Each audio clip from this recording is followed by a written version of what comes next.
ખ્યાતિ હોસ્પિટલ કાંડમાં 5 આરોપી ક્રાઇમ બ્રાન્ચના સકંજામાં. ચિરાગ રાજપૂત, મિલિંદ પટેલ, રાહુલ જૈન ઝડપાયા. ફરાર કાર્તિક પટેલની મિલકત ટાંચમાં લેવાની તૈયારી.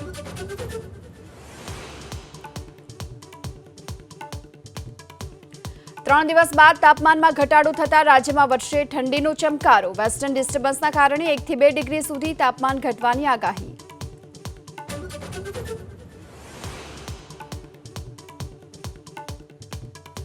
અમદાવાદમાં નશાની હાલતમાં બેફામ રીતે 4 થી 5 વાહનોને ઉડાવનાર રિપલ પંચાલને જામીન. પોલીસે રિમાન્ડ ન માંગ્યા તો 15,000 રૂપિયામાં શરતી જામીન.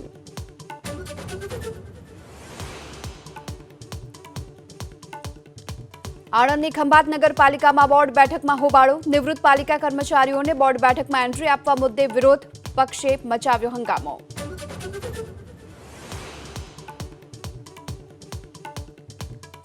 મહારાષ્ટ્રના મુખ્યમંત્રી પદેથી એકનાથ શિંદેનું રાજીનામું. નવા મુખ્યમંત્રી પર સસ્પેન્સ યથાવત. શિંદે જૂથે કહ્યું, પીએમ મોદી અને ગૃહમંત્રીનો નિર્ણય સ્વીકારીશું.